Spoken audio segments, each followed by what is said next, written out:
You're on mute. Better? There you go. Hi.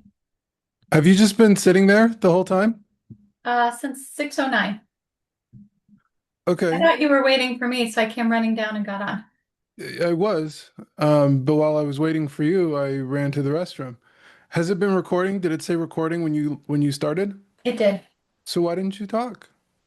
Oh, because it just happened. Just when you appeared, it said recording. So it Before started that, recording when I showed up. It didn't yeah, start recording when you showed up. correct. Before that, it said waiting for host to start the meeting. Oh. Okay, well that's good to know. Mhm. I didn't know these things. I feel like ignorance is like my basic state of being. Listen to me because I don't know shit. Oh my goodness. I feel the exact opposite. I feel like you know lots of things. Yeah. But you want to know, I think, what it is? Um, God, I don't I don't like imposter syndrome. It's like a thing that everybody's talking about, and it's like, oh, you have imposter syndrome if feel like you shouldn't be somewhere. But I mean, I don't have any of that, mostly because I don't feel like I have like I'm not in like some crazy upper echelon position to feel like I'm undeserving. But what I am registering is a similar phenomenon, I think, which is where you have a lot of knowledge. And so the more you know how much you don't know, Yep. you know? So Mhm.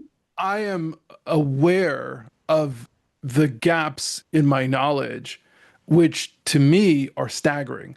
So let's say we take, a couple of different subjects, right? So I know some things about business, I know some things about psychology, I know some things about, computers and tech and science, right? Mhm. So what I know about science is like small compared to what we know collectively in the human species about science, I which see. is incredibly small compared to what science there is to uncover in the universe. All true. So, understanding my position in that relative hierarchy is why I just sort of assume that I don't know much of anything about anything. I mean, that's probably a decent place to start from, actually. Yeah. And I actually had this conversation with my brother a couple of years ago, and I was like, ugh, humble. Everybody says you should be humble. And I hated it. And I was just like, ugh, because I looked up the word. I'm a big word nerd. And I said, what's the point of being humble?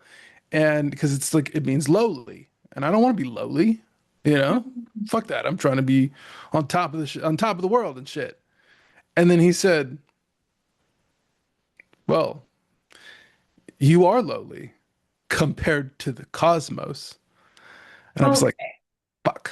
Um, what do you So, know? yeah, big brother still taking me to school. Right? Yeah. Yeah. Um, so that was a good humbling experience. And he wasn't wrong. So I've been using that litmus test to just not assume I know anything. But that got me into, trouble with my boss, the day job. Um, Not really in trouble, but just like we were coming up with today, learning how to, have a better communication, realizing that, executive leadership doesn't want to teach you anything. They mostly just want you to teach them stuff. And they don't really want you to teach any either. They just want you to deliver information. And I don't prefer this model. Um, that was my diplomatic way of saying I fucking hate it. Uh, Uh-huh. so that that model of I'm not here to teach you and I'm not here to learn from you. We're just here to be cogs that turn the machine. Uh, Right? I don't like that. So I go ahead. I said I agree. I don't like it either. Yeah. So while that was historically not awesome, as a realization to discover that that's ultimately what my boss is looking for from me, eh, it's it's good to know, right? Because now Totally. I know. Right. And now you can operate accordingly. Right. And that's the thing is like just because I don't like some shit doesn't mean that I can't function within that system, that protocol, especially when there's something I need from it, right? This is like Yeah. audiobooks where I don't like the voice of the reader, but I like the book or I want the knowledge that the book possesses, and so I'm gonna listen to that damn audiobook anyway. Yep. And my ears will be bleeding at the end, but I did it and I got what I needed. Yep. Yeah. Hey. Yay. So, um, you want to dive right into you? Are you looking at my notes? Yeah, I've got them All pulled right. up right to I've got you and then the notes right next to each other. Yeah. So I can Yeah. keep them both at eye level. Right. Yeah. Um, so booty calls. Um, yeah, this I've been thinking about org structure, org design, relationships, and one of my ongoing thing, and we're the Seattle area, San Francisco, West Coast. There's a lot of different relationship containers, and one of my good friends from grad school has like a more complex relationship structure that they're in, and my going thing is like you don't need to judge somebody for the type of relationship they want to be in. What it is though is we're talking about like polyamorous relationships. And the challenge with those kinds of relationships is that it's a management problem. So it's just an increase in scale, which is an increase in complexity. Mhm. So, um, you know, there is an economic component to having multiple partners in a relationship, Mhm. and that economic component, if you look macroeconomic, is if you have one person with many partners, then and you have approximately an equal distribution of um, you know couples or people to potentially couple with, what ends up happening is you decrease the number of available people to couple in the society. So what that means is if you have, you know, 50% male and 50% female and everyone is, heterosexual, then a monogamous distribution or monogamous relationship structure makes sure that there is someone for everyone, right? Yeah. Got it. Okay. Economically, right? Okay. But if you have, let's say, 10% of the population that has um, an additional partner, or that has, let's say, 5 to 10 additional partners, right? Then your 50-50 split means that somebody goes without. Yes. So, so societally speaking, um, you know, polyamory or polyandry. I think and polyandrous is the I think the technical term is with it's there's a different term for when it's the female who has multiple male partners or the male who has multiple female partners. But I did not know that.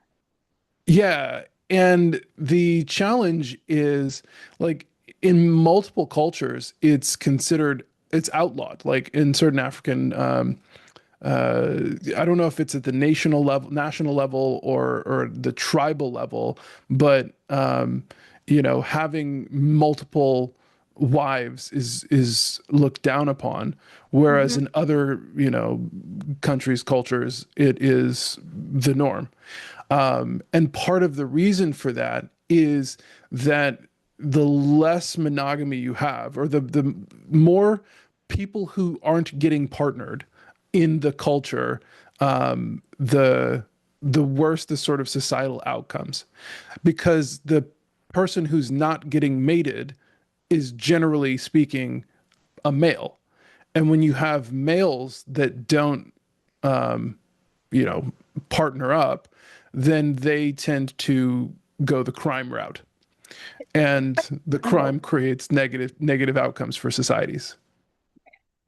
Yeah, this is actually one of the challenges with the Vikings, right? Is that people are like, "Oh man, the Vikings, they were just like these terrible savages." And well, in a lot of cases, Viking just means, to raid, right? So it's like we are the raiding people. And the Vikings were essentially the outlaws, or the outcasts of society in some cases, because the Danes or the Swedes, depending on whatever, the tribal group, or regional group they were a part of, were just like farmers and traders, right? Yeah, Like that's what you do. right. Um, and so the Vikings were essentially just the pirates of the North. And they were like, well, I don't want to hold down a regular job. I don't have any like land. I wasn't bequeathed anything. I don't have any like major skills, but I'm really good with a sword or an axe. You know, Right. um, We let me go do something with that. Right. So let me jump on a ship with my homies. And if you think about it, this is like, college-aged young men, who are like fraternity brothers, but they're kind of like vagabonds. And they're just like, hey, let's go to another place. And Let's see then, what's out there. you know, yeah, but like not just see what's out there, like let's go get laid. you know and so like that sort of, we think of like, oh, Vikings, they're so hard and they have like this whole cultural vibe, but anthropologically, it's more likely that you've got like a bunch of 20 something year old dudes all jacked up on testosterone, horny as fuck because there aren't enough women in their village, so they like get on a boat together, in search of For ladies. vagina. Yeah. Yeah. Yeah. And then, they roll up on Christians and they're like, yo, every time we go to one of these, places with the Christians, they got lots and lots of gold. Their women are kind of like, meh, but like we can just go. They're not protected. We can Right. just roll up here and grab ourselves some free gold. And, if there's a nearby town, we can, grab ourselves some booty. Lots of spoils to be had. Right? So, if you think about that, from the perspective, and I'm not saying that, it's a bunch of medieval frat boys, um, with swords. Weapons. Yeah, it's medieval frat boys with weapons. Um, and, How many enough of frat them. boys? Let's What? say how many modern frat boys do you know that you'd be like, here, have a sword. Yeah, I don't want to give a lot of See what the happens. guys swords. Nah, nah, nah. Like, and so that's the thing. In my fraternity, we really focus on values education, because we don't want to turn our guys into pirates. Yeah. Yeah. Meanwhile, I sort of look like a pirate of the Caribbean at this point. Yay. Hey, that's my ancestry, so Right? it is in me. What is it? Keep Yeah. your blade wet and your powder dry. There Arg. it is.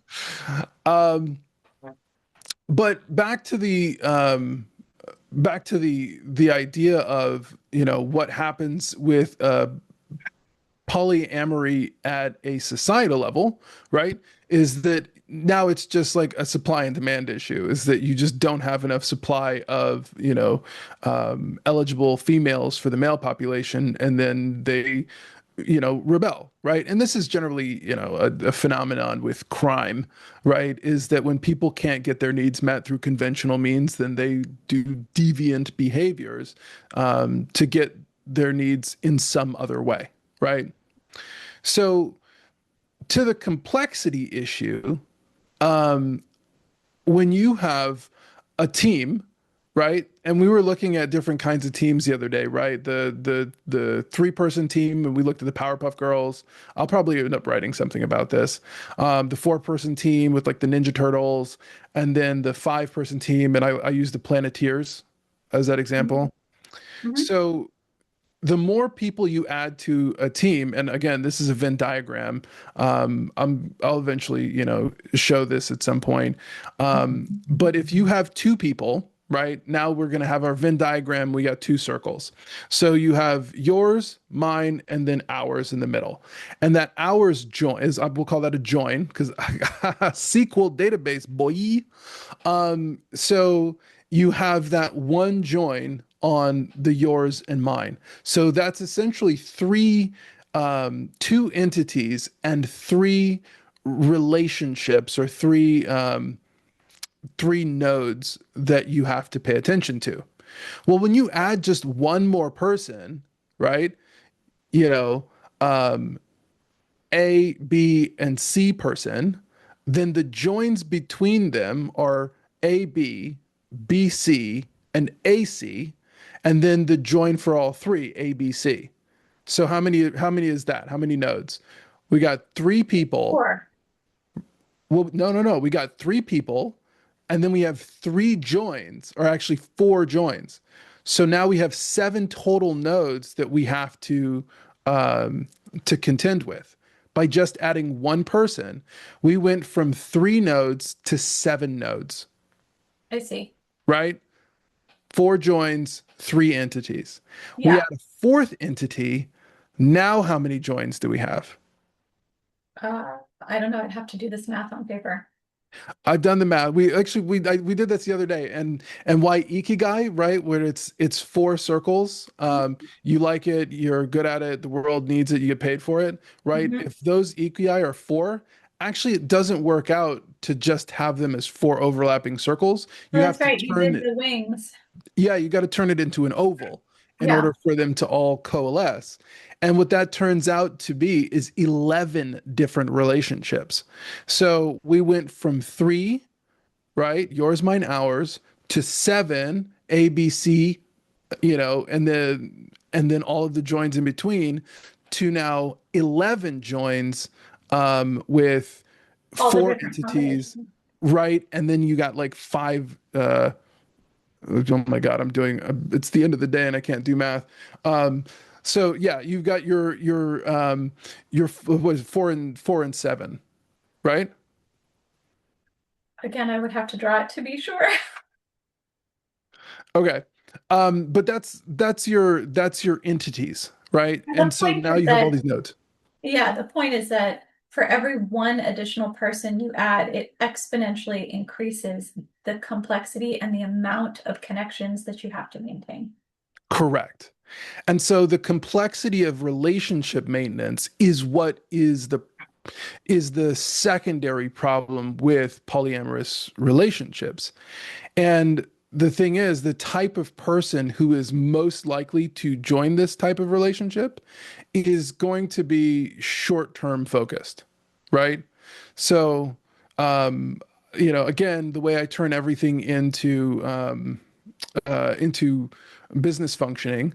So let's say you have, 3 types of relationships. So let's say you have the passion relationship where it's like the one night stand sort of thing. Then you have the fling kind of a relationship where think of it like a subscription model where you have a person that you like and you've developed a certain level of trust with, but you're not particularly interested in having a committed, partnership with that person. And then the third level is we'll call a true partnership. And that's what we want to get to, in our conversation today.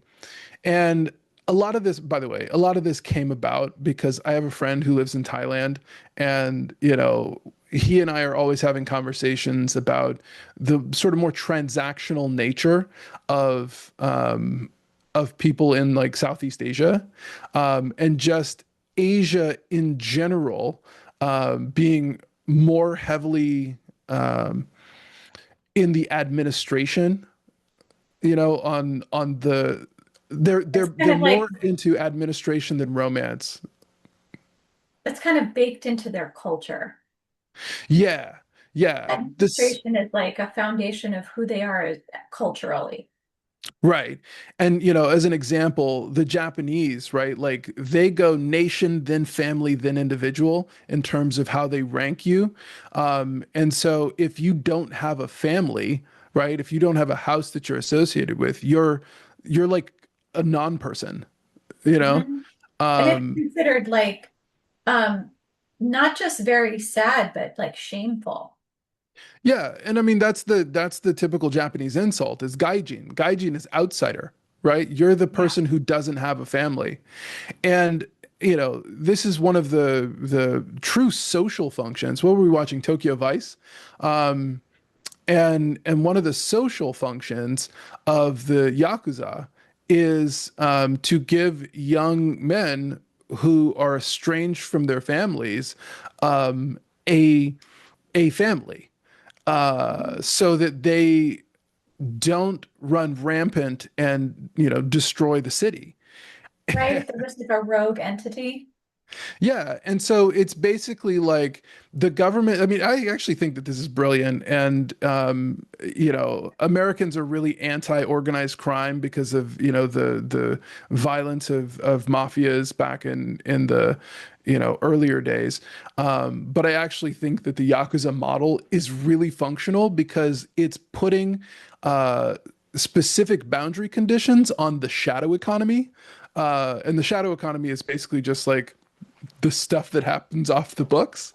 But whereas in most nations, the shadow economy is just sort of this like creeping dread that nobody really pays attention to. In South America, right, the cartels, they're just like we'll infuse ourselves into a little bit of everything. But one of the things that I like about how the Japanese have managed this problem is they're just like, okay, look, the cops know that you are the bad guys. You have identified yourself as the bad guy clan.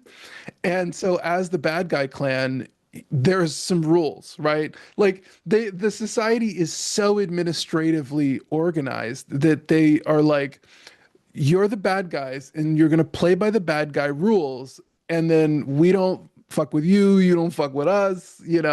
If you get a little out of hand, we've got to stop you, but they're playing this game of cops and robbers. Right? But it's like a respectful game of cops and robbers And for the it's most part. like very real life, concept, very real life playing arena. Yeah, and I mean, there's no joke. I mean, there's still gangsters, man. Like there's still there's still violence that's going on, Right, we're and still cutting people's Japan. fingers off. We're doing, we've Oh yeah, got gang rivalries. We're doing the whole thing. oh yeah, and for the people who are like no guns and stuff, it doesn't mean that the violence goes away. You got lots of Just more knife crime. stabbings. Yeah, that's exactly right. You got knife crime in Australia and in Britain and in Japan, right? These motherfuckers show up with swords. Yikes. You No know? guns, cool. Right. Just cut your hands off. No Yeah. problem. Yeah. So, violence doesn't just go away because you got rid of one of the tools of violence. So all this to say, there are infrastructure issues that come along with society's proclivities, and the West is very romance driven. We believe in aspiration, inspiration, innovation, and one of the things that I really want to advocate with our household mojo is that a lot of the challenges that Americans and Westerners tend to face are basically an over emphasis on romance and an under emphasis on administration. It's not that you don't need romance. It's not that you know, like want to have rules just, defining your life. But you do need to strike some kind of a balance between your romance and administration. Mhm. And you need both. Like you can't just ignore administration or the relationship structure will crumble eventually. Right. And I think I went to polyamory first off from my Thai friend. He's American in Thailand. So I don't know if he's fully dual citizenship, but he's been there for several years. And Um, ethnically speaking, is he half Filipino? yeah, so I think he's Filipino and Japanese. And he's living in Thailand. He was Right. born in America, but he's living in Thailand. Right. Like I mean, he's from LA, man. Like, He's got the whole, yeah, he's so repping everybody. right. And that's one of the things about Filipinos is Filipinos are they're like everywhere. I love me some Filipinos because they One of my best integrate friends is half so Filipino. well. They're amazing. Yeah, yeah. Um, and so I don't know, there's just something I kind of love about that. And I learned Panantukan when I was still training, which is like Filipino boxing. And I learned some silat, which is knife fighting. So the people I who none of these things. oh, okay. The people who ran the gym were Filipino, and so or at least the wife was Filipino, and so they brought that martial arts style, and I was just like, fuck yeah, I'm all for it. I love it. I Yeah. love it. So anyway, all of this to say, the the idea of migrating from the sort of single serving to the subscription to the partnership model is really about equity. And so if you think about the difference between a subscription, right, where you're pay for service on a recurring basis, almost like insurance, right? You pay for coverage you pay a premium for coverage with a partnership like a marriage or a long-term committed relationship. What you're doing now is you're creating equity, and equity not in terms of like the social equity, but more like the financial type of equity where you're doing a distribution. And so I think about this in terms of capitalization tables in startups. So let's say you have two people who want to start a company, and actually this is The Social Network, right? Where that movie where you've got Mark Zuckerberg and oh my God, what's the other guy's name? Justin Um, Timberlake? No. no, the Andrew Garfield's character. That's right, the friend. The two college friends. The two college friends. Yeah. Yeah. I don't remember his name either. Yeah. So it's those two guys, and also that oh God, it hurts me on his behalf that like he's the guy who got screwed out of the company, but Totally. he's also the guy who um we can't remember the name of. Like, I but I feel know. like I I want to felt bad remember this about guy's that name. right away. I was like, oh, Eduardo Severin. There it is. Severin. Um, yeah. So, you know, he is not in the right place at the right time, right? He's trying to do all of these things. He's making this big effort and he's not actually having this big impact. And meanwhile, Zuck is, having fun and, just like taking ideas from wherever they are and Hmm. deploying them for maximum impact. Yeah. And, when he says, well, when we're handing out shares, your shares get diluted to like 0.0001% Right. because it's like you didn't do anything that really mattered to the company. And Eduardo is pissed. He's like, Yep. I came in with you. I worked, my ass off for this thing, you know, And he's like, but you didn't move out here. You didn't do the things that would have the impact. You were just, floating around trying to do things the traditional way, whereas the traditional way wasn't what was making the company. Right?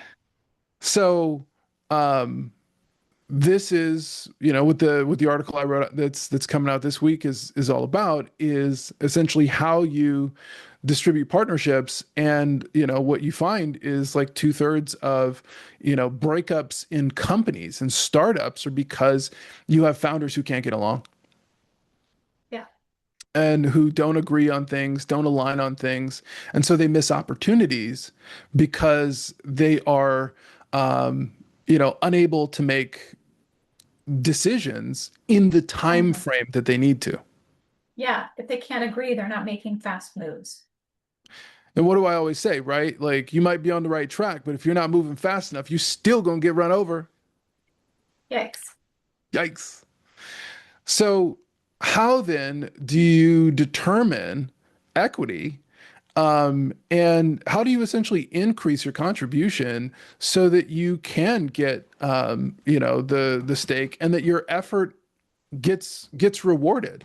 Because I imagine that there's a bunch of people right now in homes all across America and everywhere else on the planet who are like, yo, I'm in this relationship and I feel like I'm doing all the work, but why am I getting none of the benefit?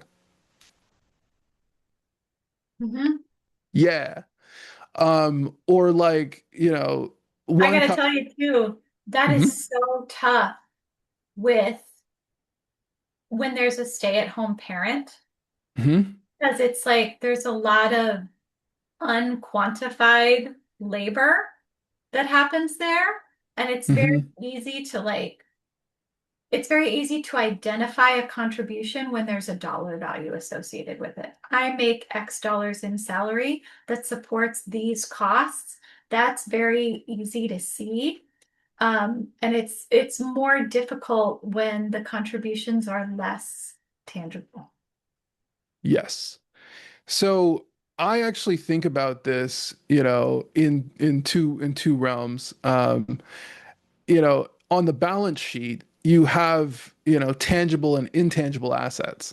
So what counts as an intangible asset? Well, tangible assets are like cash and property, something that you can immediately go and physically sell for money, right? Who owns which Um, vehicle? Like, Right. So, tangible assets are easily converted to cash. Or I say easily, but like this is how it goes on a balance sheet. Is it like cash is at the top because it is easily converted to cash, right? It's currency, it's liquid, right? That's what they yeah. call it, liquid. But Mhm. then you get more and more fixed assets as you go down, which is like a house. And it's like, yes, the house is worth a lot, but the house doesn't just dissolve into, greenbacks. You know what I mean? Instantly. You can't instantly convert it to cash and you can't pick it up and take it with you if you have to move. Right. And so the process for converting a fixed asset into cash is more complicated, right? Yeah. Intangible assets then are like fixed assets in that they're harder to turn into cash because in so many ways they're ideas, they're concepts. And those concepts are harder to define a value for because they're of different values to different people. Yep. Yeah. So, we look at, I mean, this is my favorite people to pick on is Disney. And so what did Disney do? They bought Marvel Studios, which, there were the physical assets, which is like whatever studio property, whatever the physical assets, whatever the toys, the inventory, right? Mhm. And any buildings. So then you look at the intangible asset. The intangible asset is the brand, right? Oh, yeah. So you now bought Marvel, with this brand and all of these characters, and the characters are the intellectual property. And so, well, okay, we can say that you were getting royalties now. So every time, we sell a comic book with Captain America on the front, I get, 10%. Well, that was Stan Lee, and maybe the Stan Lee estate now is receiving that money. But I actually think he sold it. So I don't think he is actually receiving money from royalty anymore because I think he transferred the estate. And I don't know. This is speculative, but I heard that it was not a particularly good battle because you had the family who was trying to carve up his estate before he died, and Well, what a that makes me tragedy so for that sad. beautiful man um, who You is. got to see him, right? I did in the person. Oh, Stan is my, like, of all of the superheroes that he made, he is my hero because his stories brought me, got me through a lot of tough times. So I mean, that's what I did with my back surgery when I was recovering from back surgery, is I was just reading Marvel comics, and all kinds of You other read like books. the But entire X-Men, everything. yeah, I read all of the X-Men from 1963 to 2005 across like five titles: Uncanny X-Men, regular X-Men, Excalibur, what is it? Astonishing X-Men came out in like the 2000s. And Excalibur was like the OG X-Men, X-Force, X-Factor. X-Factor became the OG X-Men when they wanted to turn over the teams.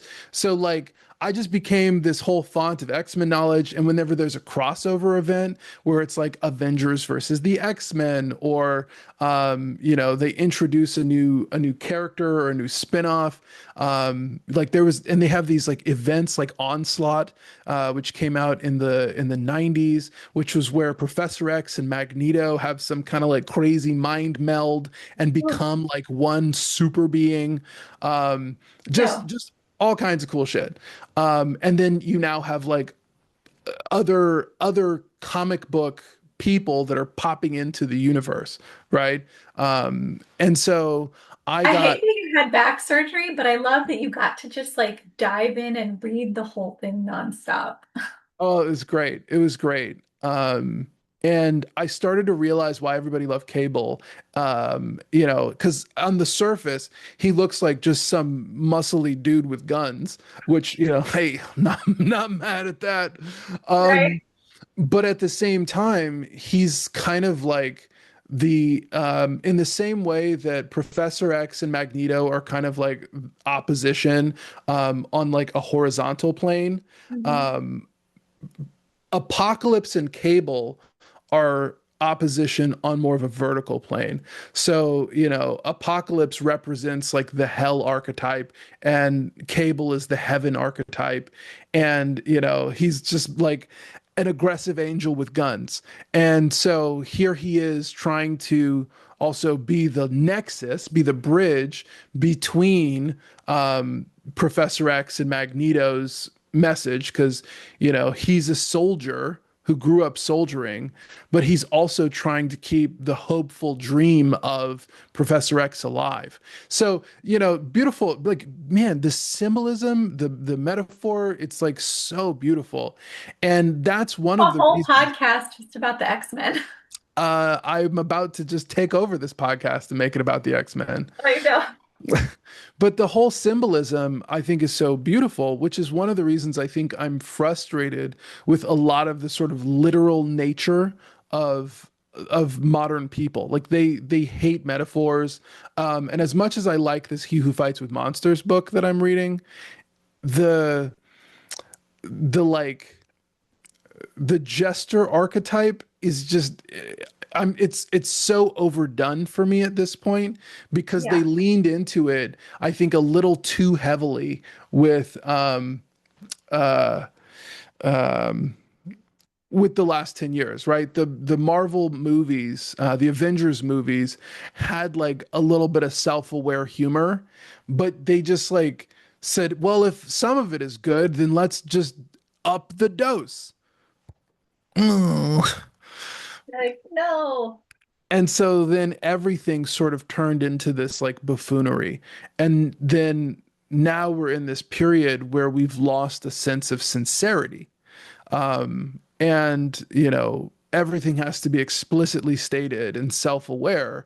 And what you lose with that is, you lose like genuineness, you lose aspiration. You don't aspire to be a buffoon. And if you do, well, a world full of comedians is, uh, I don't necessarily think that that's a better world. Um, you know, we need comic relief, but if everybody is just a fool, I don't necessarily want to live in a world full of fools. Agree. Yeah. So back to equity in a partnership. How do you get to this place? Well, where you're not just looking at somebody through a subscription model, but you're looking at somebody as a partnership. Well, you need to vet them. You need to vet a good partner. And so this gets us into the mate selection process. And, one of my things is I was, studying marketing and HR in undergrad amongst my other majors. I think if I went back, what did I say? If I went back for another year and a half, I would have 5 undergraduate degrees, all with I think M's, so. um, music performance, mechanical engineering, microbiology, marketing and management, human resource management. Yeah. Because I like to learn. And what I mean, the whole reason I was going about this is that I wanted to be an entrepreneur. And so I was like, let me understand all of the facets of business. And, yeah, I was a little listless because when you're, you know, I started with mechanical engineering and microbiology, and those two things created, you know, research and development, right? So now I know how to understand, complex, research and math, and I need know how to think about a project from a build perspective. What do I need to engineer to make this thing, functional? And then I was like, okay, cool. Let me now get to the people side. And that's the sort of marketing and HR, right? Mhm. External and internal of the business. So, you know, and music just because I like to play music because I've been doing it since I was a kid. So, Yeah. so now I had all of these different lenses to look at the world, and I wanted to apply everything. Mhm. So I started looking at, how do I apply my HR stuff, and that ends up being, oh, dating. So, how do I treat my dating life like recruitment and onboarding? Because it basically is, right? You're trying to find somebody who's going to be a good match for you. And so, where do? You go and you find a recruitment pool where you're likely to find the person that you're looking for, the talent that you're looking for, with a good job fit. Can they do the job? Org fit. Are they good culturally? Yeah. But the romance-driven Westerners that we are, we tend to just be like, well, my crotch told me that I should go after this person. Hey, Right. yeah, It yeah, literally sometimes boils down to I like the way you look or I like the way you smell. yeah. That's I it. like the way you sound. Oh, thank you. So, I like all the things about you. I mean, I could you could do a podcast on X-Men and I could do a whole hour podcast on all the different things that I adore about you. you're like, well, shoot, I was just gonna say you could do a podcast on music. You could do a podcast on jazz. Yeah, could go for years. I would love, and you know how we do that? We like, so this is for everybody else. We will go on music rabbit holes and we'll just like jump on YouTube and be like, oh, oh, oh, this one song. Oh, oh, oh, oh, this one song. And we'll just Yeah. like go back and, 3 hours later, we've just like, found all of the songs from, high school or from like a certain point in our lives. So, and I'm And always just astonished when you don't know a song. I know it's pretty rare. And you've definitely found a couple, but it's pretty rare when you're like, oh, for me not to know one. And for all the people listening, you have all those 5 degrees that you just explained, plus a master's then in business administration. I only got the 1 degree, and it was in jazz. Woo! Yeah. Jazz performance. That was my of my whole life for a very long time. And there it's a huge part of my heart and soul still. And I would like it to be more a part of my daily life. But I'm like, oh, we have kids. So and what did I Yeah. do? I turned the oldest into a jazz musician. Well, he's not even a jazz, he's a tubist. I know, and he loves the jazz stuff. He is in classical they're calling it band. Uh, It's like full symphony. There's not a lot of stringed instruments in the band class at his middle school. He's in 8th grade. You were in orchestra because you were a string player. So he is doing more classical performance music, but then, his teacher, his private teacher is a jazz guy, a friend of mine, and he does the summer jazz program and stuff like that. So, I mean, I would be thrilled if he ended up playing tuba at a classical symphony anywhere. And like if he did jazz gigs on the side, I mean, oh, and he I'd plays trumpet too, right? So like yeah, that's his jazz intro. right. So I love this for him. And also my Thai friend, he was a tubist and through high school. Right. That's Yeah. right. And sometimes you'd be on the phone with him when our oldest was like having his private lesson downstairs, and he'd be like, do I hear tuba in the background? That was the first time he found out. That's how I found out, is because he was having a tuba lesson and I was on the phone. And he's like, "What is that in the background?" I was like, "Oh yeah, my kid's playing tuba." And he's like, "Whoa, I love the tuba." And then he's like started sending me all these tuba videos. Real quick, and then we'll get off the tuba. What's so funny is my longtime best friend from high school, Jonathan, Hmm. he played tuba in middle school, but only to piss off his parents. Because Woo. they were like, you have to do band. You can't just do whatever. We want you to play an instrument. He's like, fine, I'll pick tuba. And it's a pain to haul around and it makes a ton of noise and it'll annoy you. And then you'll let me stop. And sure enough, after 8th grade, he was like, so I don't want to do this anymore. And they were like, great. Yeah, So yeah, anyway, but we love the tuba, long live jazz. We could do a whole podcast like spin-off. yeah, Do you see yeah. how excited I just got? You just brought it I, up and I like lit I, up. yeah. I'm not mad at it.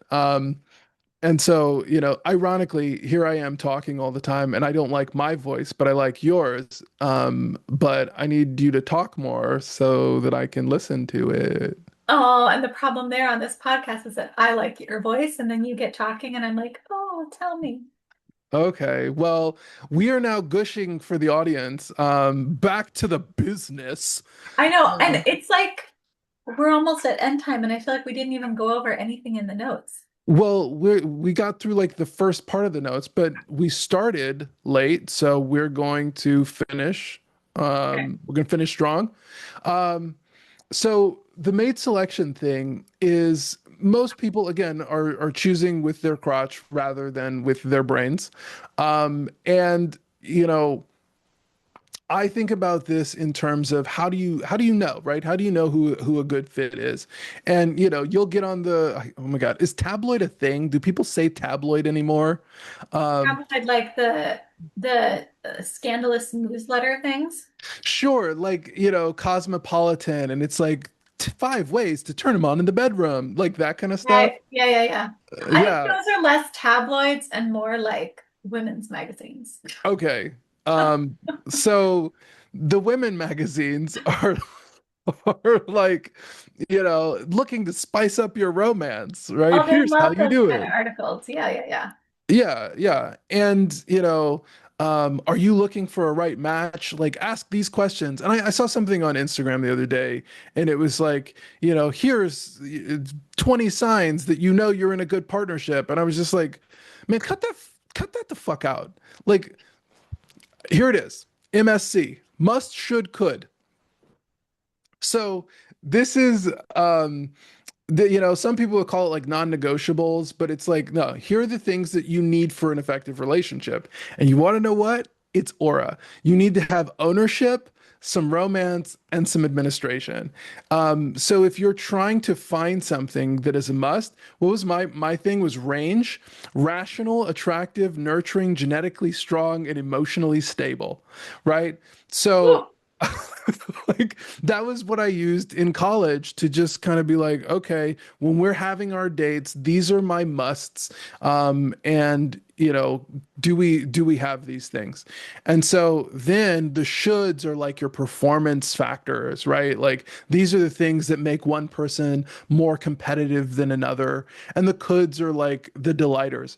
But I think what most people do is they're like, ooh, I like sugar.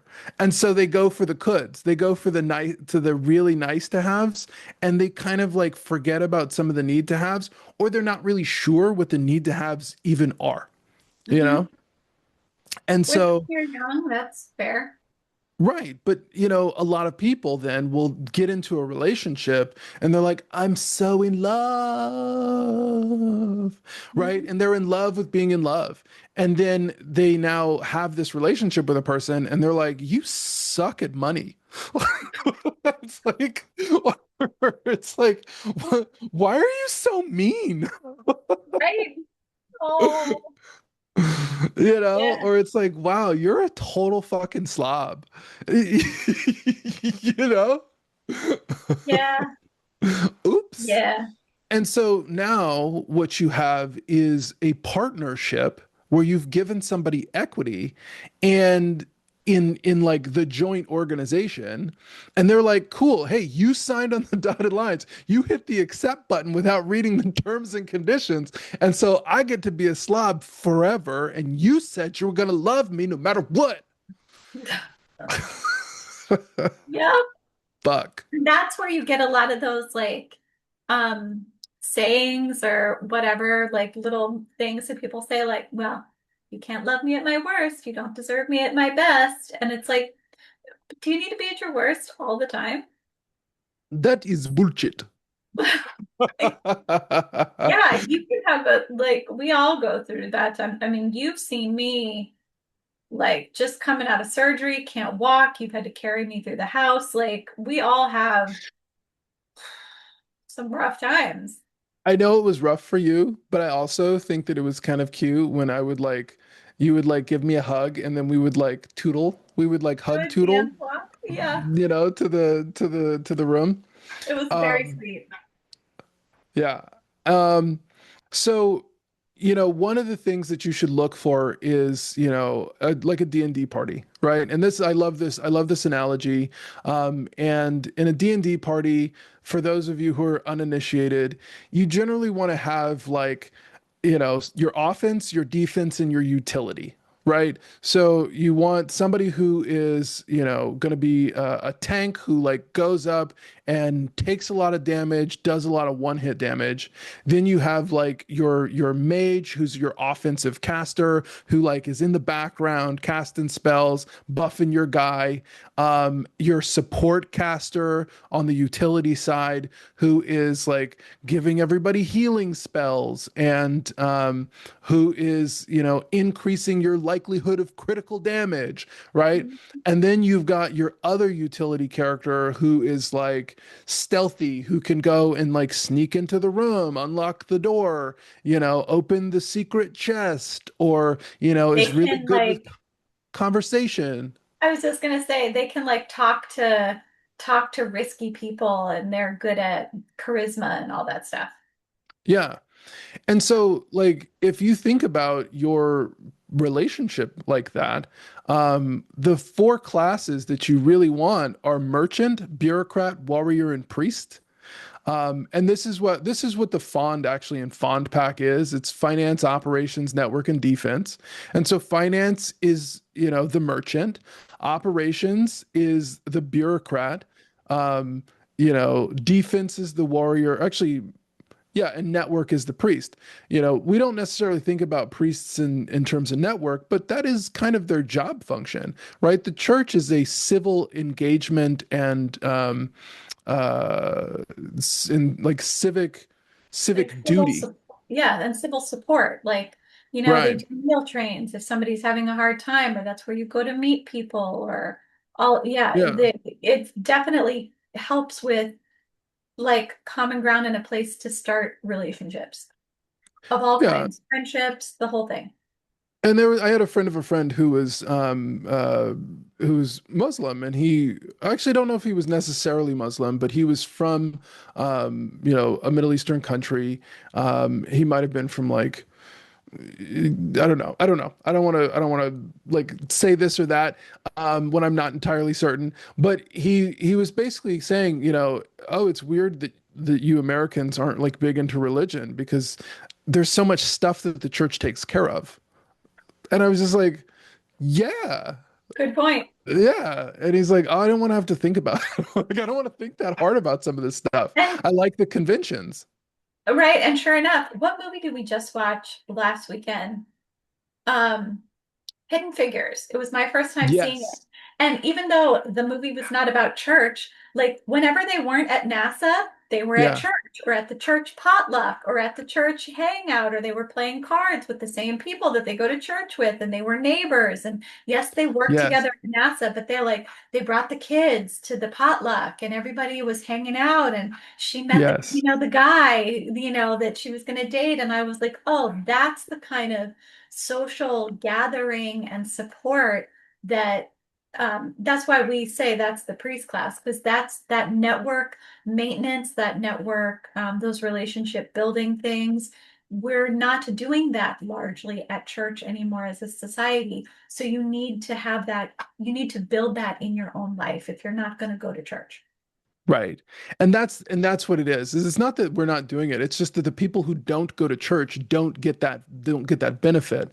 And Yeah. part of what we're trying to do here is create a structure that you can apply regardless of what your religion is, because there are things that the church does, for society that is a real benefit that we lose out on when unaffiliated. Yeah. And by the way, Hidden Figures is basically the story of my parents' relationship because Oh she no. was a computer and he was an astronaut. So I like know. yeah, so he was military and she was learning the sciences and I told her I was into, SQL and databases and like, doing all this analytic stuff and she's like, "Oh, I could pull out some of my old SQL books for you." And I was like, Oh, I love it. "Great, mom. It's You're great." That's You so know? sweet. That's so sweet. Yeah. So, having your good mate selection is a process.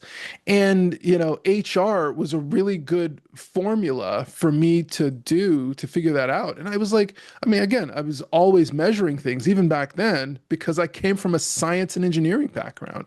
So now what I'm trying to do is track progress and I like video games. So I'm like, how do I make this shit into a progress bar? And then how do I track trends? And so I started, making rubrics and scoring my girlfriends and watching my trends go up. And sure enough, I found the best one.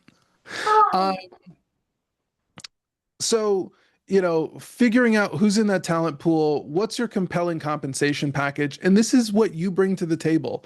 I like that Homath video where he's always talking about the table, and like the girl says, when a guy asks you, "What did you bring to the table?" You say, "I am the table." And if a girl says, "I am the table," then you run in the opposite direction as fast as you can because that means she is not bringing anything except for potentially something to occupy more space in your house without any contribution.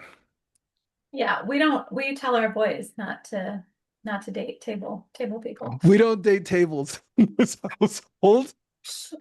You can identify as whatever you want except for the table. If you identify as a table, then we will identify as, putting you Not out for interested. taking your ass to Goodwill. Um, Ah, Okay. And so, that's the thing is I think about table in terms of negotiations, and that's what romance largely is. In my world, it's management and romance because the thing that you do to get the girl isn't necessarily the thing that you do to keep the girl. And so you get the girl by being attractive, having a good offer, and then having a lot of people who can vouch for you, especially as a guy, you know. Girls generally will be like, they'll ask in the girl network and they'll be like, what do you think about this guy? That was one of the things that I learned in fraternity is that if I was interested in dating a girl in a sorority, then like all of the like everybody in the sorority would suddenly like activate as a spy. And so every time I'm talking to some female, I'm like, "Oh, you're Nathan, aren't you?" And I was like, "How do you know me?" And like, "Oh, you went on a date with this one." I was like, "How did you know I went on a date? That was just yesterday." And they're like, "Oh, well, she said that you walked her to the door like a gentleman. Were you just doing that so that you could get invited?" And I was like, "Jesus, why am I getting grilled right now?" See, the network activates quite quickly. Right.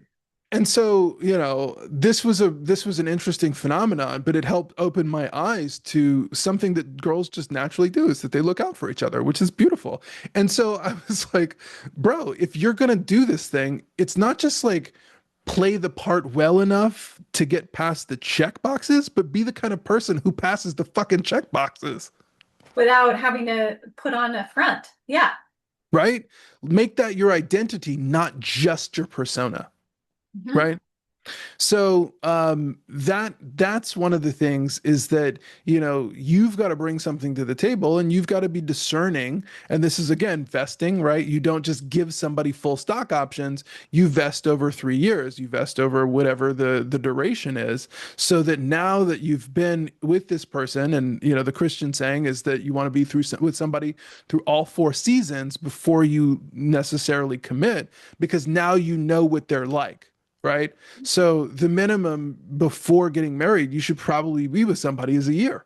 So now you know what they're like through all 4 seasons. So consider that like a vesting period where, you'll get full equity, right? Whatever that distribution is that we've decided on at the end of this term.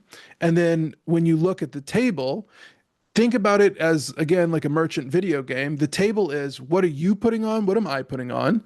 But then off to the side, you also have what's in the inventory and what are your interests. So you want to know these things, in a business negotiation. You want to know this in a relationship negotiation. And this is a lot of what Asians do really fucking well. If you ever see Crazy Rich Asians, they're making sort of like a comedic version of this, but like they have full out matchmaking. And I would love to add that to our suite of products at some point, especially for like the single parents out there who are doing fucking God's work, raising kids and trying not to make them into assholes. Um, so like whatever kind of support we can give you, hook you up with somebody who is going to bring something to the table. I love that. But this is one of the things that like Crazy Rich Asians is you don't just marry the person, you marry the family, right? You marry the community. Mhm. And so, how do we make people better matches for the family, for the community? And again, this is one of my Thai guys. He was telling me like the expectation, because he was dating I think he was dating like a Filipino girl in the Philippines, and he was like, you bring some gifts for everybody in the family because what they're doing is they're essentially hiring you to be the next head of household. And so then you're responsible for everybody, right? The strongest male is essentially responsible for everybody in the family. That includes the grandparents, right? That includes the parents, right? Mhm. So you want to have a strong income so that you can support everybody. Or you're just expected to work like a fucking dog, so you can support everybody. And they We in the provide West. Keep going. the support. They provide, the household support while you're out there hunting. They're farming, you're hunting. Yeah. And I was going to say, we in the West probably, a lot of people bristle at discussing relationships in this manner. They don't like words like equity and vesting and negotiation when you're talking about Yeah. entering marriage. But those things are happening whether you're willing to discuss them or not. Yeah. Because who's going to do what, um, how you're going to, meet all your needs, how you're going to raise a family if you want to have one, how you're going to approach life, what are going to be your cultural traditions that you each bring to the thing. Everything is a negotiation when you enter into a committed partnership with somebody. So all of those questions and those terms, all those things are happening whether we're talking about them or not. Yeah. And the folks who are just like, well, I just want to be happy.